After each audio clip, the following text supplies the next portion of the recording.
Hey, Leah, I was thinking, What? do you think we should learn how to meditate? Hmm. Interesting idea.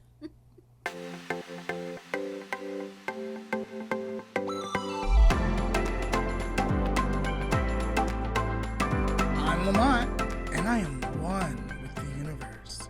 Do you feel the connection? And I'm Leah.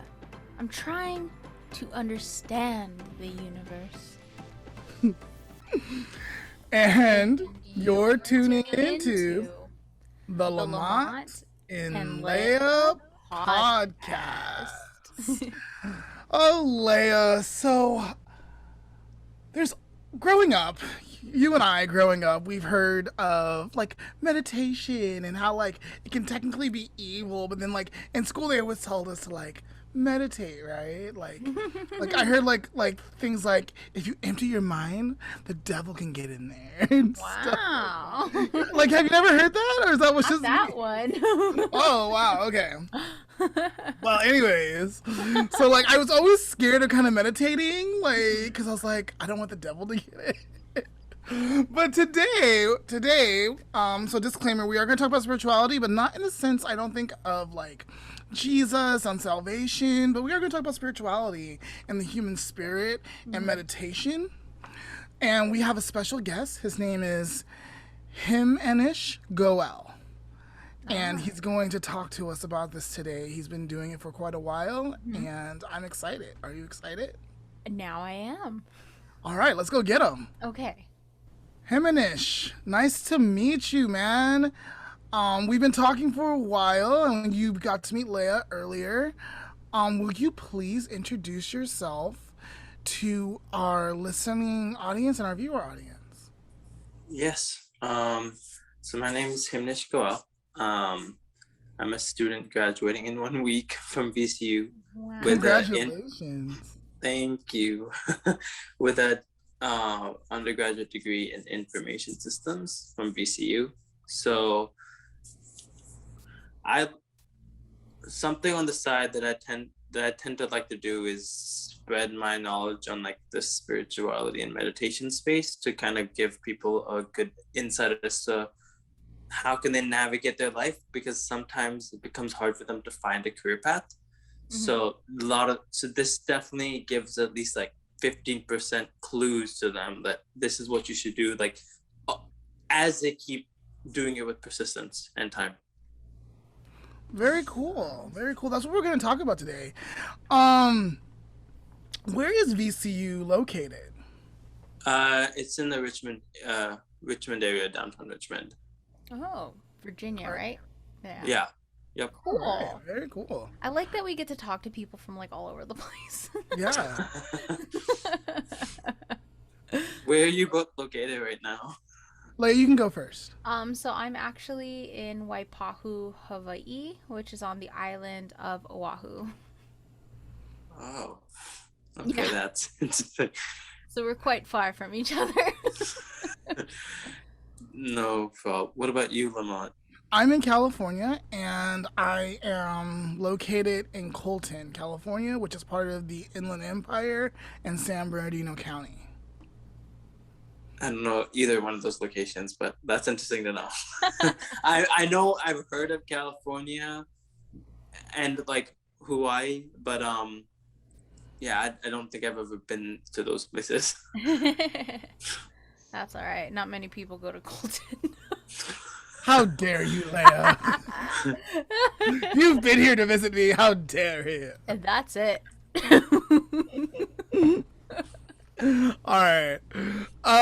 So let's go ahead and jump into our main topic, meditation and spirituality. What is meditation, and how would you explain this to someone who's unfamiliar with the term meditation?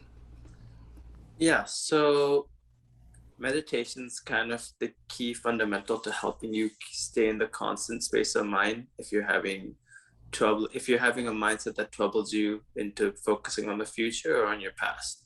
A lot of the times it's like I try to give this reference because everyone understands it I don't know if you've seen the new Loki show from the MCU universe, but in there, it's like the time for all, where they're controlling the present, what's going to happen in the future, and what's happened in your past.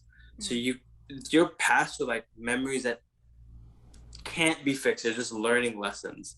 Your future is something that you don't have control of, and your present is something that you can find your steps to making that future happen, and take those learning items from the past to not implement it in the future. So that's what meditation does, is it helps you stay in the constant state of mind without having to worry from the other two endpoints of the spectrum. So that's like a simpler term for like someone like the ages of 12 or 13. And then like then there are like other ways of explaining it. So is meditation kind of like something you do, or is it kind of like a mindset, you would say? Well, it's something you do, and there is some, it uses pretty much 100% of the mindset, but you have, the key in this is the one thing that there are a lot of folks that say we will do, we will be approaching my meditation like the next 3 months or whatever, and like some delay it or some get to it. But when they start it, they feel like it's extremely easy. But the main like essential fact that helps you grow out of that comfort zone is focusing. If you're not able to focus on the breath or on the voice or whatever you're doing, like just trying to focus on what they're trying to say, on what on the person's voice or the breath, and get distracted by the outside noise, it becomes hard for you to like really hone in to the techniques. Because from the research that I've done, a lot of the times when someone hears meditate, you'll see folks like just literally close their eyes, but it's supposed to be like half closed, like half open and half closed, to really feel like you're doing it. But like, and that's the hardest, because you would have to reach that state of mind where where nothing around you is distracting you. You're just in the moment. Is like how think the right word to use, and that uses majority of the mindset, because not having to think about like work or other problems or like house chores or whatever it is kind of a tricky situation, because we're always as humans been thrown things to do, that do this, do that writing, go do the dishes or whatnot. So it's like you're afraid of like a voice coming in, like interrupting all that. So you'd want to sit in a quiet zone, because it's more preferable for you to like grow out of that. But yeah, I just say anywhere where at least you can find 50% peace, because some houses are a little bit chaotic with kids. We know about that, don't we?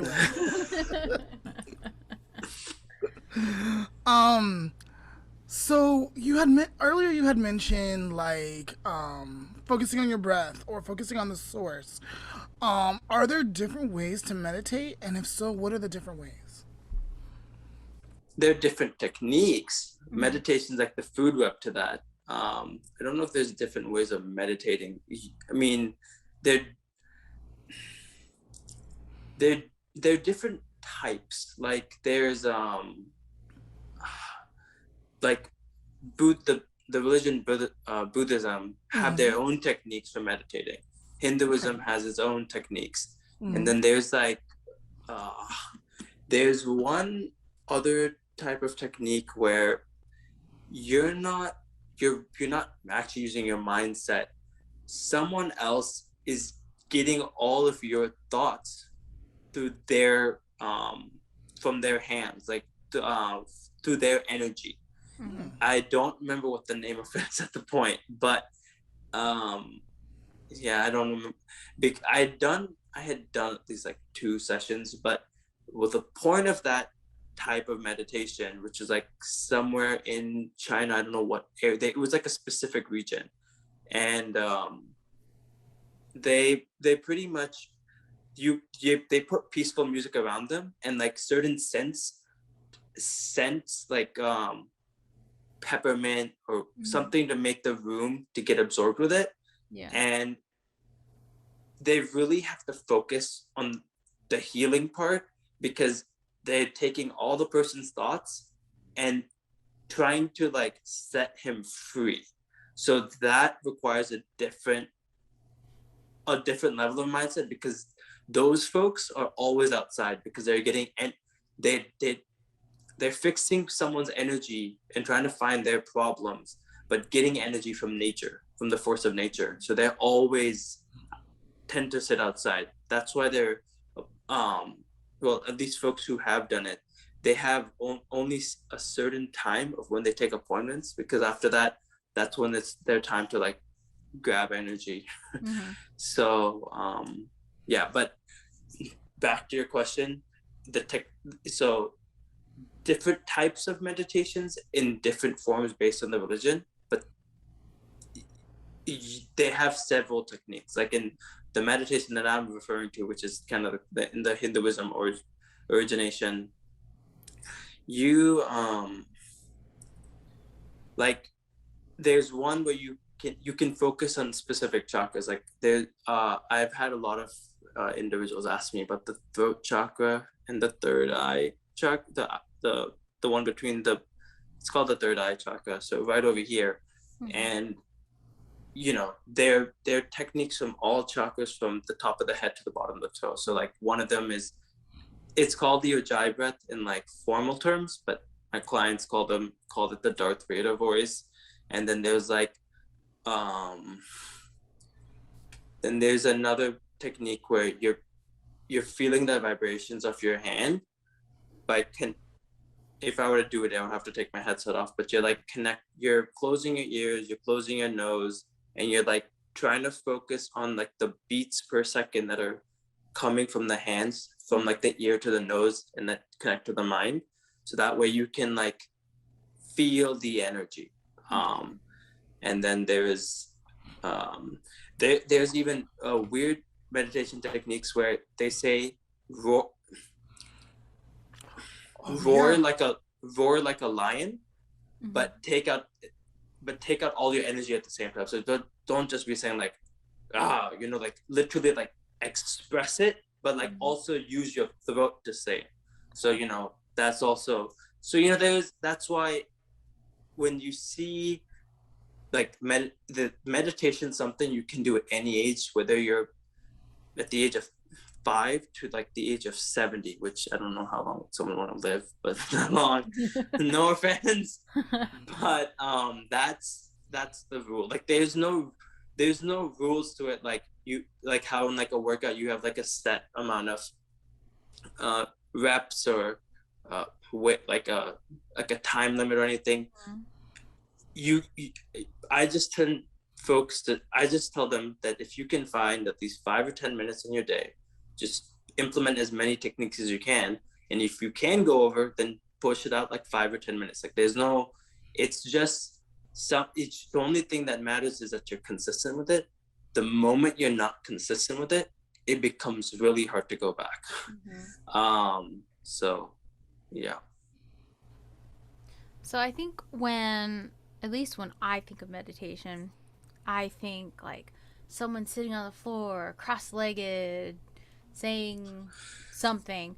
Like, is that like the only way, or can I do it lying down or sitting in a chair or something, or is it like?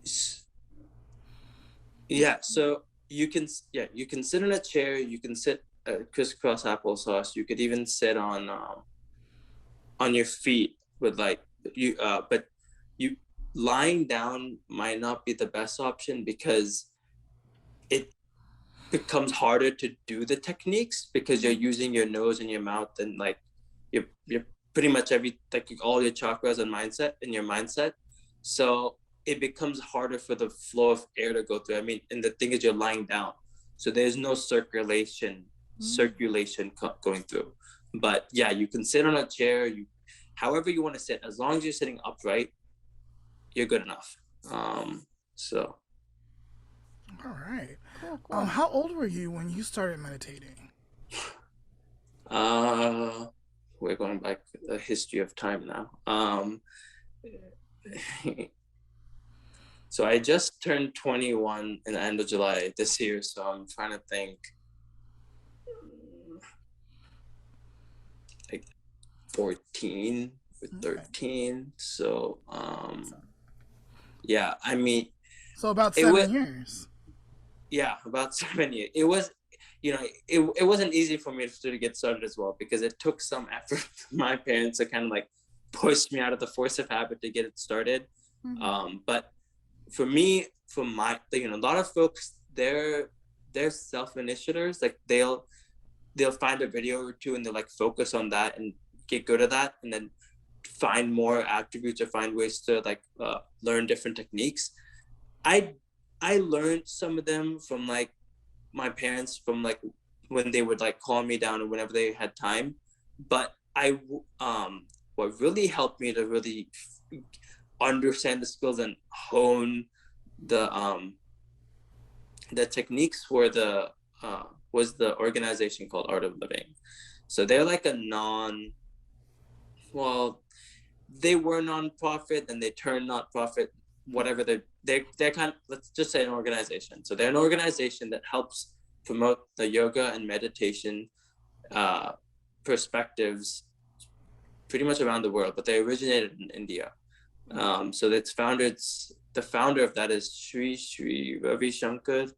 And when I started there, I was in like the youth section, but they did a mixture of like, they made you feel as a kid, whether you were the age of a kid or whether you were the age of an adult, because that's the quote on message that yoga and meditation try to promote, that try to make yourself live fully and not like half.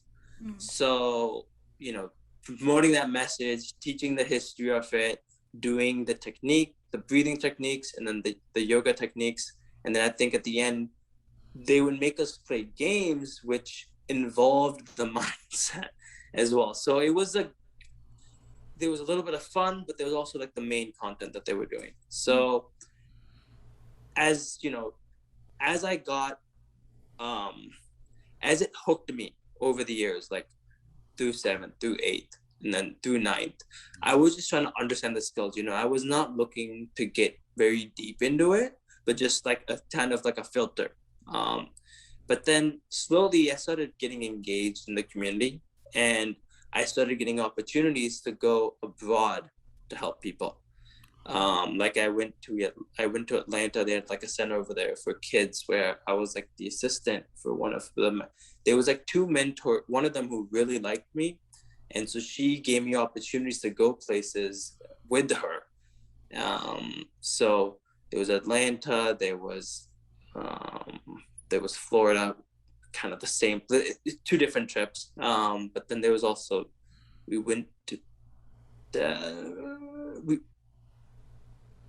Manhattan in Texas. So various places, but there is one event which I still don't forget, but I forgot the university that it was at, is that I was the only high schooler at that event, because I'd been part of the organization for the past 4.5 years at that point, and she thought I was ready to do like the kind of like the adult program, which is like the Yes Plus.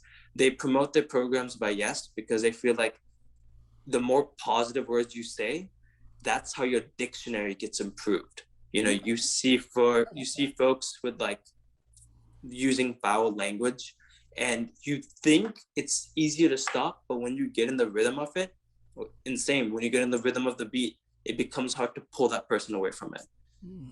So that was a brief overview of that, like why they named it Yes. But the university that I was at, when I flied over, I don't even remember why. I don't even have a clue about the location. Sometimes I feel like the Finding Dory in this case, but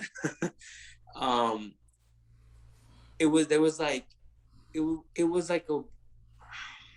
a 3 week long event, and pretty much they would teach. This was like a new club that was formed in the university, and we were paired in groups of 4 so that we could understand the techniques and try to get a good hang of what does Yes Plus have to offer to us.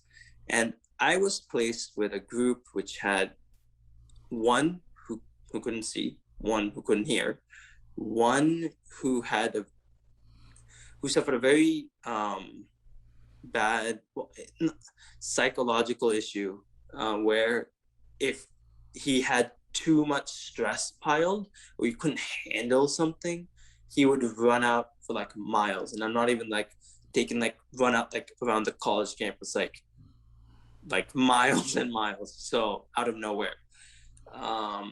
So you know,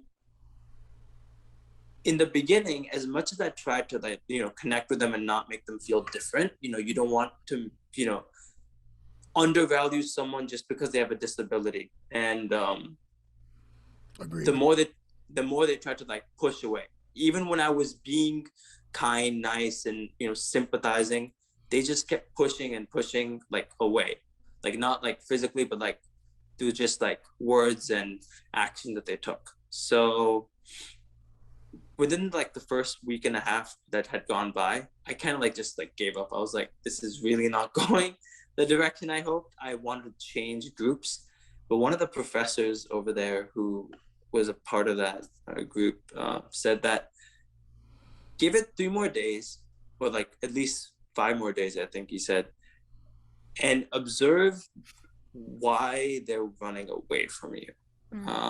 And so whenever we would have like 10-minute breaks in between, the practices or techniques or like the fun talks that we had, they would, in breaks, people tend to, when you're doing work and you get like a 10-minute break, people tend to like socialize and they find their groups of people, right? And as much as they would talk to normal folks, people would disclude them. There was no including, even though they were perfectly normal just with this one disability. And it kept happening over and over and over, and that they were just not comfortable with themselves because they felt like the world was judging them. So I kind of spinned my approach where I was like, I'm not changing groups. I'm gonna like make them first believe in themselves and like think that if you're grounded about what you believe in and you don't care what other people think, you will have people attract you whether you have 50 disabilities or 100. So I helped them believe themselves.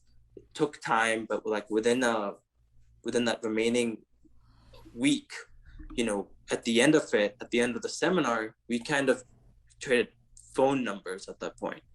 Imagining the step that we would never reach, we ended up reaching that conclusion. And to summarize the seminar,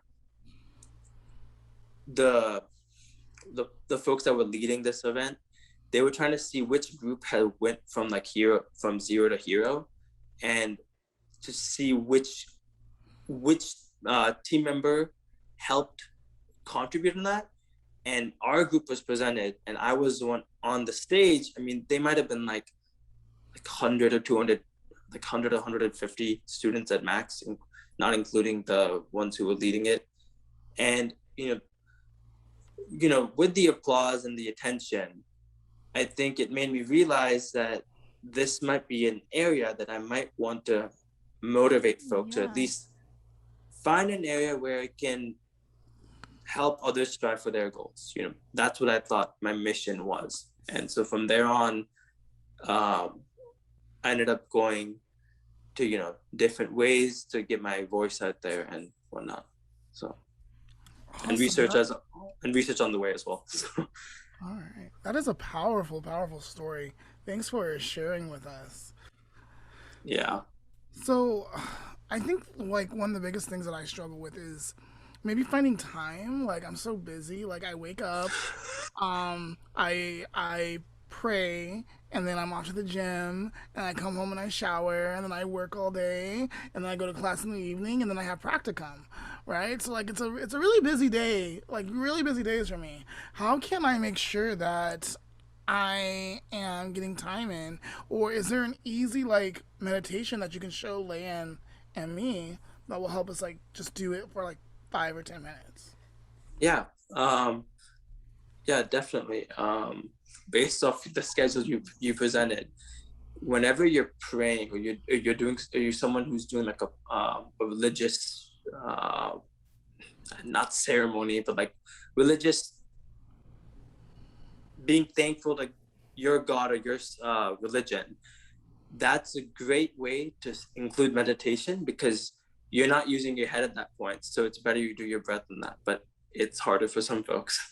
But some of the techniques that I've told folks that I've told individual clients of mine, where if you're if you're busy in the mornings or in the evenings, I'm some of them who are working contenders, I tell them that you definitely have lunch breaks, right? So whenever you're done within your lunch break, you can sit in your car and just do this even while you're eating or when you're just when no one's around you for work. So just picking your spots of destination, because it's not like a set workout where you have to do it at a specific location, it can happen anywhere. You could be doing it while you're walking. It's just that can be dangerous if you're crossing a traffic signal. Yeah. So it's better you do it in a place that you can sit, whether it's in a car, a dinner table, or anywhere in the office. So like I'll do the Darth Vader verse that I mentioned before. So okay. This is one of the easiest ones. This is one a lot of my clients like, because you can do it on the go, because you don't have to close your eyes in this. So I'm going to be breathing from my nose. I'm going to be sucking my breath in my throat and then letting it out from my mouth or nose. It's like an either or option.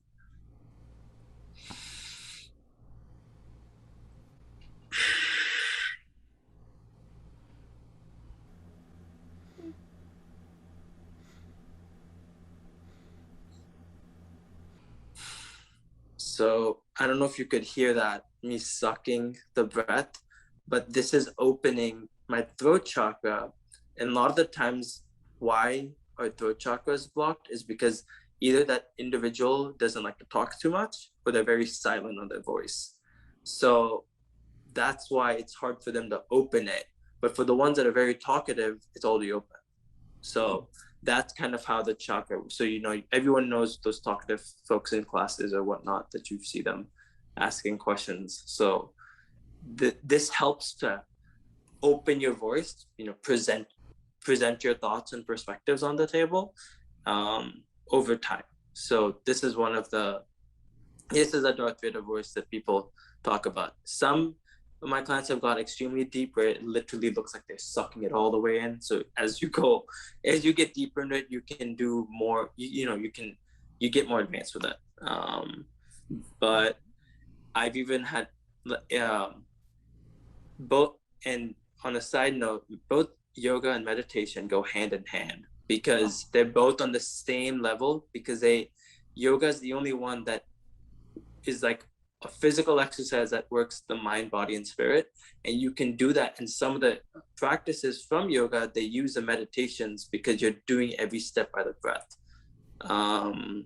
And it helps you become flexible. And I've seen this like with live examples, because I've seen instructors where the butterfly, like where you're moving your legs, they'll usually everyone's airs are like in the legs and will like be flopping side to side. But a lot of the instructors that have been doing it for like some time, the legs are so flexible that they start from the ground and they're flopping on the ground itself. So lifetime benefits, I guess you could say. All right. So Leah, should we try it? No. Why not, Leah? Don't be scared.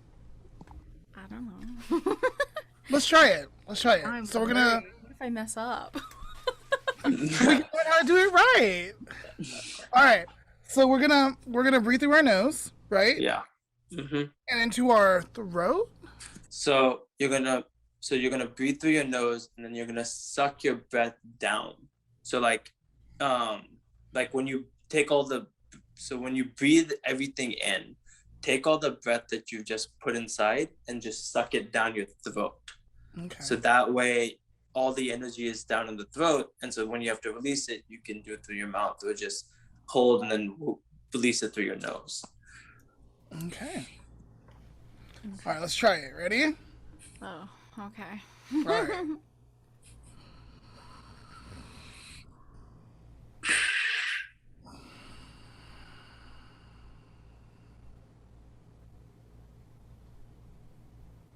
Did I go too fast?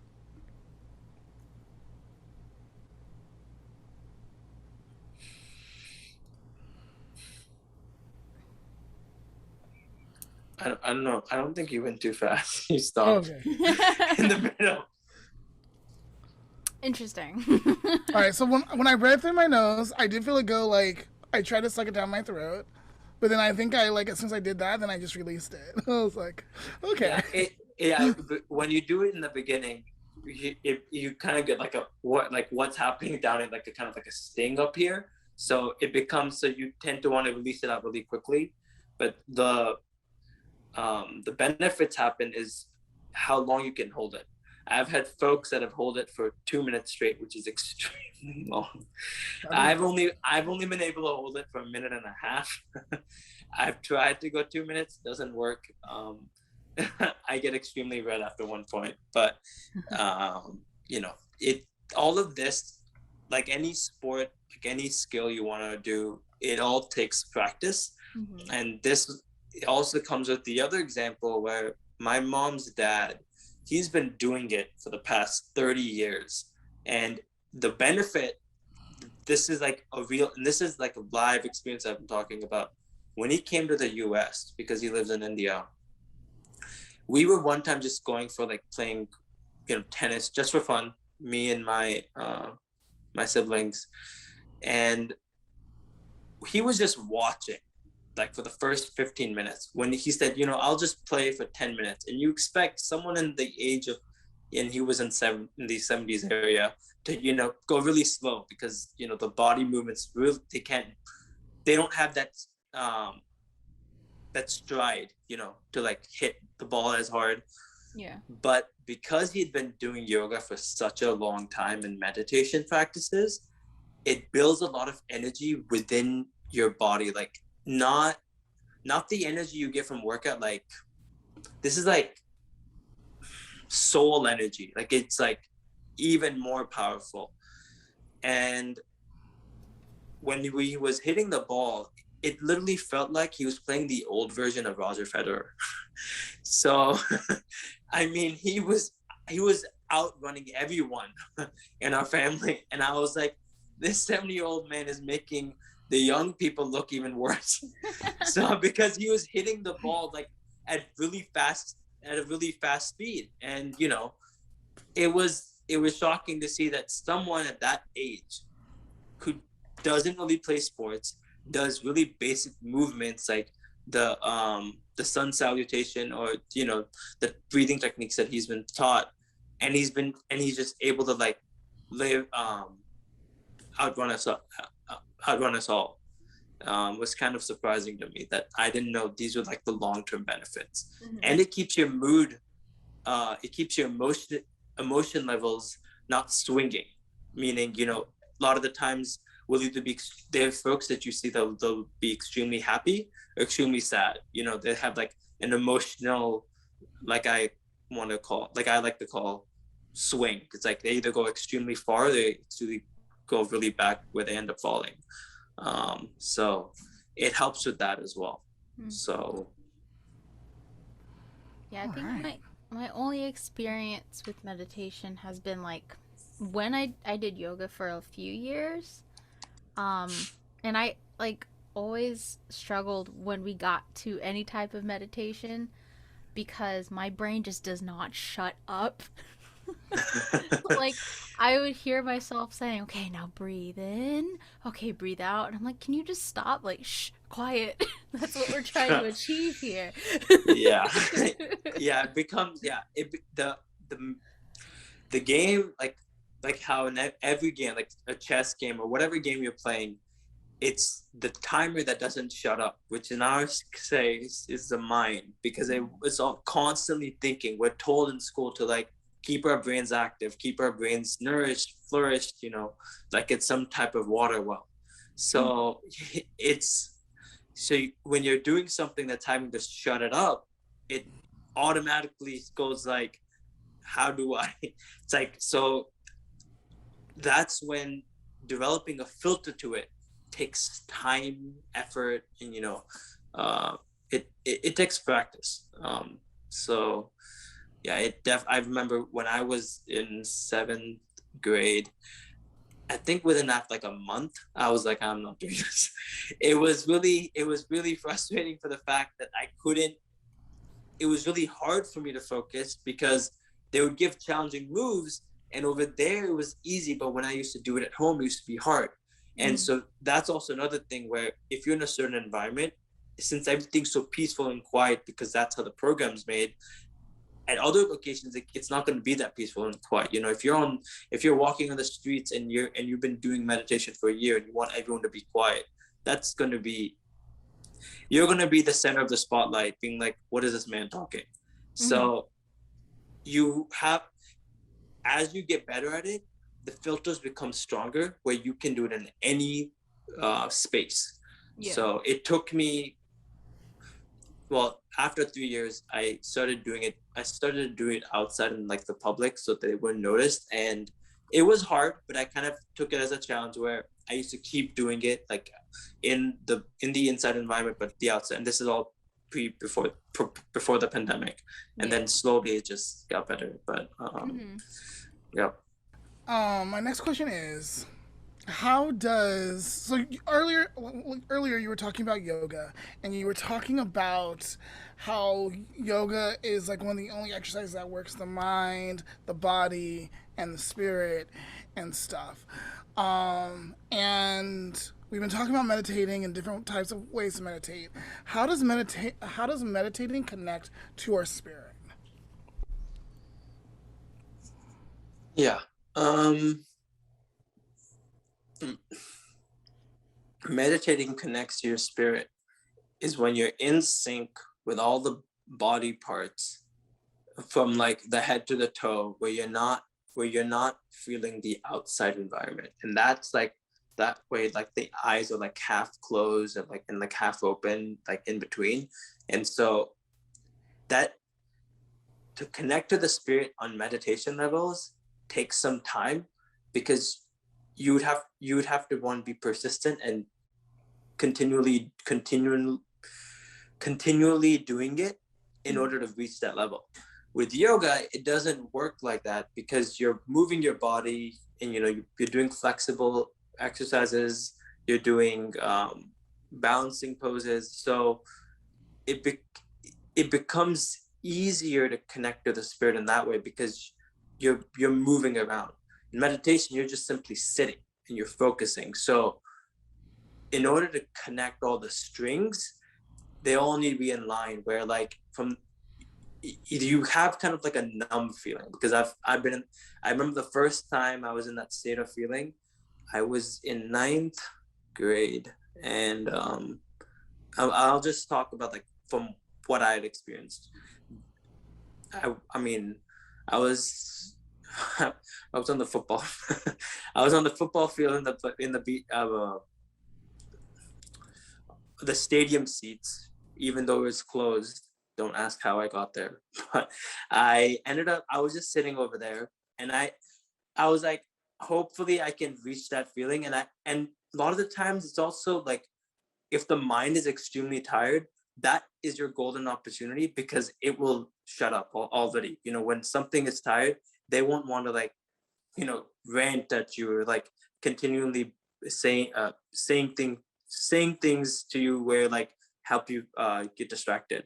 And so I just put the music on the side and I was just focusing.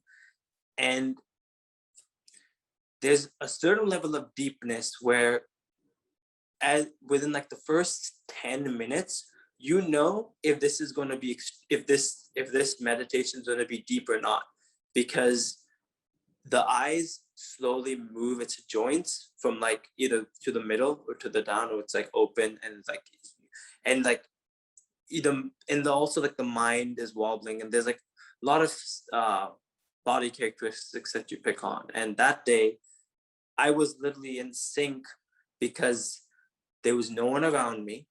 There was just air flowing, leaves maybe hitting my face, but it was like everything was slowly feeling numb. Like it felt like the doctor had given an injection and like I couldn't feel any part. Like it just slowly started, like the light bulbs of my feet, my quads, my stomach were just all turning off. It's like, I like to think of it as, it might be hard for folks to visualize, but think of like how when we turn on our lights, there's like a process, like there's like I mean, right now it's easy to do because you just flip the switch, but to turn the circuit on, multiple light bulbs have to get off in order to off the light, or have to get on to turn the light on. So it's like, think of as the light bulbs are all turning off from like the feet to the legs to like on to like even the fingers. So that's what it does. It literally turns everything off because it puts you in a state of mind where you might even feel like you're floating. I've had folks who they feel like they're floating in the air because you're reaching a state of mind where you're not thinking of anything, like literally nothing. And so that's what like that day at least I had recently watched, I a lot of the times get blamed for it, but I recently watched the Star Wars film, and I thought I was on the ship literally flying through the future because I had no sense of the future or the present or even the past. And so it was like constant vision. And the only way I woke up, I couldn't wake myself up. I'd actually been sitting in that pose for at least an hour. It can take you as deep as you want it. Some folks are able to break themselves out. I mean, when you get to that state of level the first time, I've heard folks that they've been in that state of mind for hours. But as they keep getting into it, they learn how to like get out and get in, because they've learned the tricks to it, like the keys. And so it was a janitor who was cleaning the stadium that day, who kind of like was like, "Are you alive?"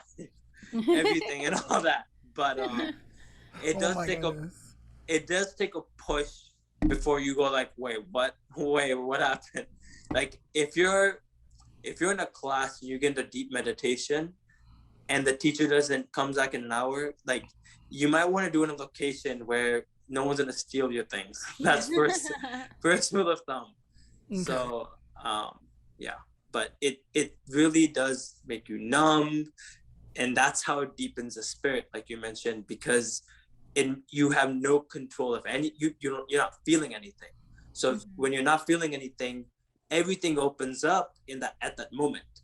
You know, the eyes are at a specific place, the mind is tired, you're not feeling any part of your body, and literally the strings are holding on to each other because the meditation, like the breath is helping it to hold it without even you noticing it. You know, as humans, when we get like a not a bloody nose, like when we get like a scratch where like we're bleeding, you know, how does it heal? It heals with like the particles joining themselves together. Over time, you know, it gets better. It starts to have like the tissues start to pop up, and then slowly it goes away and peels off, you know, just like that. Everything is a human process. And what saddens me a lot is when folks who are in troubling days, they'll go to a psychologist, and some of them will not admit it. But that is one of the reasons why psychology majors have trended a lot in terms of like a lot of folks doing it these days because of the emotional problems that young folks have had with social media problems or not being able to handle themselves, when really the breath is at no cost as of right now. So I don't know if in the next future years they're gonna make us start paying for our own breath. I hope not. Like, I I work with kids all the time, and I talk about the importance of breathing, right? Because breathing helps us regulate our body, especially when we are Yep. in an emotional state, right? But most kids Mhm. aren't patient enough to even breathe. They want the results right then, right Yeah, there, yeah, like. But teaching them that they have control, that they have agency to like control themselves and regulate themselves is like an important part of my job. And so, and I tell them, no one can like ever stop you from breathing. Like, I mean, they can, but that means they're doing some extreme like crazy things for that to happen. So as long as that's not happening, and I hope that never happens to them, like they always have access to breathing. They always have access to their mind, right? yep. So there's a couple of things that they always have access to, some coping skills that they can always use. Yeah. That point you mentioned, where like the young crowd today, they want the results now. You know, they don't care that you take 3 days or 4 days to think about it. They just want now. And I think that's what's helped to not understand that things take time to learn. And so that's why when someone hears meditation or yoga, they're like, oh, that's going to take time to do. Or for even like workouts, even if someone has fat to lose, it's like it's like 1 day, 2 day, 3 day, they'll go, it's like it's not working, back to square one. So it's like the persistent is what really helps, with the drive at least. Yeah. All right. Well, this has been a lot of information. Yes. Yeah, I mean, this is just like a pre-overview. There's a lot more in the book of like the sources. Like, I just to leave just like a fun fact,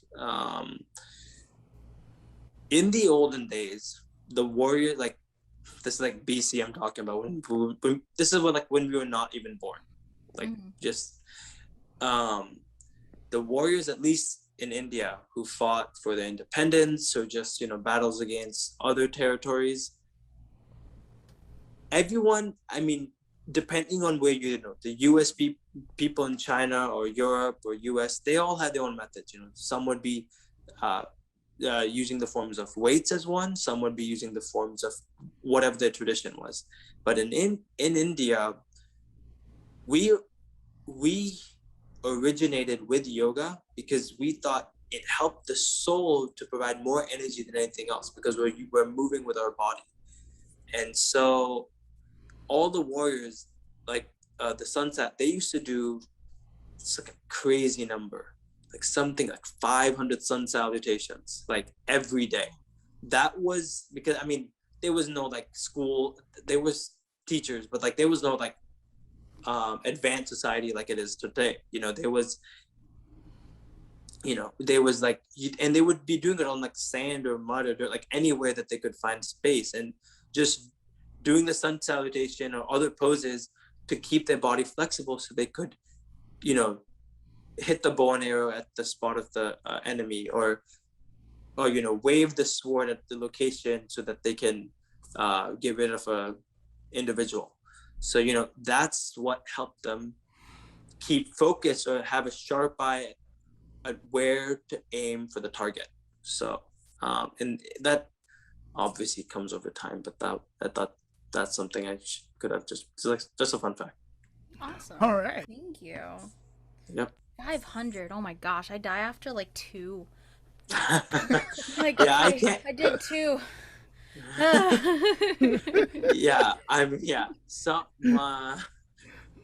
Some you get done by 1 to 10. Like I get done around like 25, but that's the most I can do, because you have to do like the cobra pose, the downward dog, and then you have to stand up. So it's like there's several poses before you actually finish one. Yeah. So it's like it's not just like you.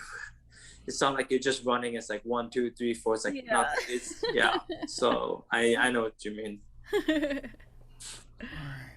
Well, Leah, I think it's time for us to take a break. All right, that sounds good. We'll take a break and then we'll be right back. All right. I know this isn't exactly what we're discussing today, but pretty much ever since we talked to Ashley back in episode 7 and Michael in episode 8, tarot has kind of piqued my interest slightly. Okay. I'm not 100% sure how I feel about it still. Right, because we were raised to like fear that, like stay away. No. But I did find this like random tarot card generator online, and sometimes I pull it up just to see what I get. So I thought we would each pull a card today and see what we get. Let's do it. Okay, so from my understanding, when you do any type of tarot reading, you're supposed to kind of like have like a generalized question first to set your intention.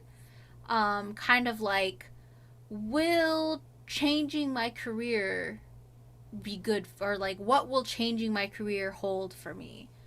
You know, very generalized, not really a yes or no. Like, will I become rich? Yes or no? That's not the kind of question you're looking for. So something more generalized. Okay. So think of what you're gonna say, or think of what you're gonna be setting your intention to. So not really a yes or no. Yeah. So it's more of just like something general. And then while you do that, I will pull up the generator. All right. Are you ready? Mm-hmm. Okay, so let's pull your card. And so, Lamont, you got the Tower.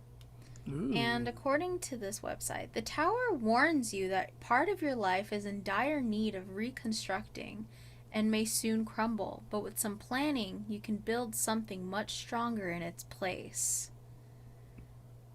So, you don't have to share with us what you're... Well, I was thinking, like, how will the Lamont and Leah podcast impact the future or the people? Right?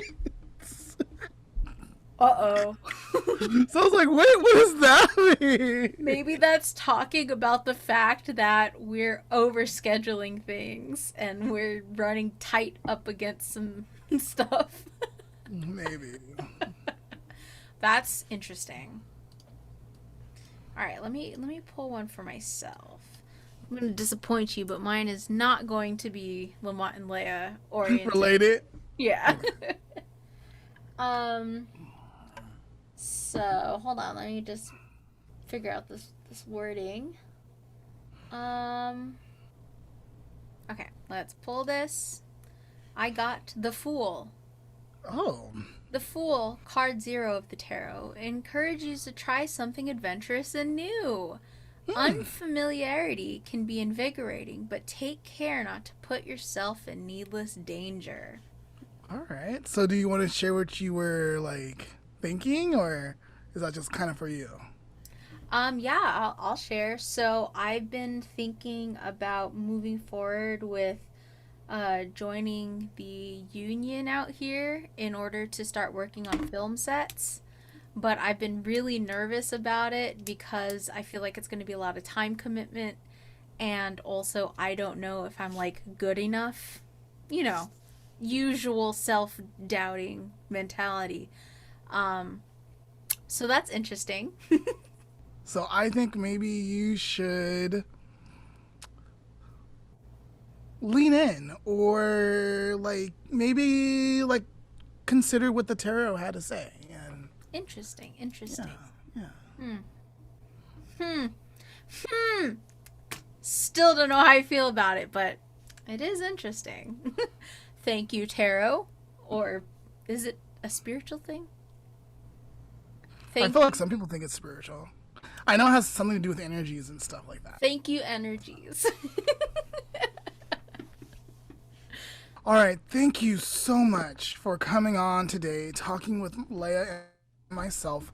We really appreciate you just enlightening our minds about this topic and subject. Mm-hmm. If people wanted to get in contact with you, what would be the best way for them to do that? Yeah. So, anyone who's found this inspiring or wants to just find me in general through stalking purposes, you can find me through LinkedIn, which is my most active platform, by typing my name. That's one of them. Then I'm also on Reddit, and I'm even on Instagram, but not as active. And I'm also on Facebook. But I also have a personal photography page called 3G Photos and Videos, where I haven't been as active with graduation status, but I do have some photography content that you can at least browse through. So, and that's on Instagram and Facebook. So yeah, you can take a look at that as well. Awesome, of course. So make sure you guys check out our description. We'll have all of those links there. Yes. And then, are there any special projects that you're working on that you would like to share with us? Besides graduating. Besides graduating, I do have some projects in the works. Right now I'm in the works of creating what you guys are doing, in my own podcast. Nice. But Very cool. Yeah, that's one of them as of right now, but exploring others as of right now. But I think, as I've gotten to be on several podcasts, I've learned from the podcasters' viewpoint that they get to meet new people and learn about their perspectives. So just so you never know, I might call both of you at one point. Yeah, hey, of course, do it. definitely. We'll be happy to guest star. Awesome. So yeah. All right. And then as we close, is there something you really want people to know, that just from your heart? It doesn't have to be about the subject or whatever, but if you just want to share maybe your final thoughts, that something you just want people really to know, go ahead. Yeah. I feel like anyone that will see me on LinkedIn, I mentioned this in my hashtags, that's fall forward, don't fall back. And this is really hard for the young generation to relate with, because they want to fall back on something so that they have a backup just in case something goes wrong, instead of falling forward to hit the wall and go okay, I didn't know that, I won't take that route, I'll go somewhere else. And so the more you try to fall forward, the more you try to guide, you have a better direction, a better sense of what's out there in the world. And I've just learned that with experience along the way. People that, icons of mine that I look up to, one of them being is, people say that, he's kind of an actor and whatnot, but the reason I look at Denzel Washington not as the actor, but as as who he is because he has a strong foundation for it, is that if you work hard for something, expect to fail billions of times to get the one outcome. And so that is something that's, and his University of Pennsylvania speech is extremely beautiful, what he said, all relative facts. And I feel like I stand by that every single day, which is, you have to continuously grow in order to improve, and that don't get bogged down by whatever society's telling you or whatever is happening around you. People say things and then they forget it. So it's better for you to fall forward than just to wait, because there's always this wavelength where people use the words that I will approach that, and then 6 months go by. Once you say I'm going to do it, it might not happen then, but 3 weeks later you might end up doing it. So you might so the type of words you use also have an effect as into how do you execute something. So I think that should keep them on the loop. Awesome. Thank you for sharing that with us. That's a really yes, thank you so much. And thank you And thank you for being on with us today. Sorry, Leah. So sorry.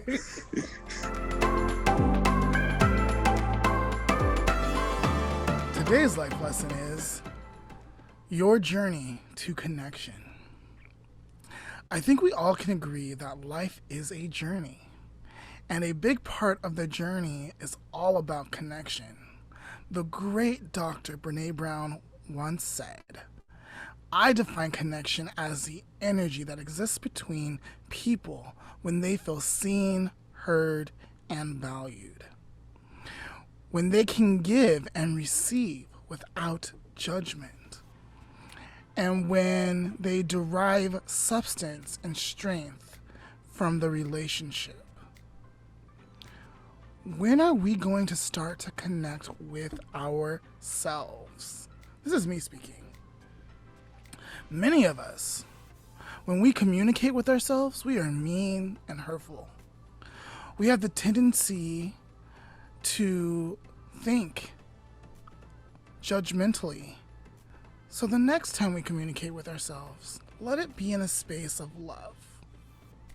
Think or whisper to ourselves, I see you.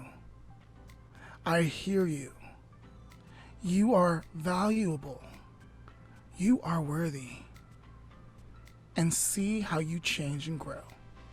And that is today's life lesson.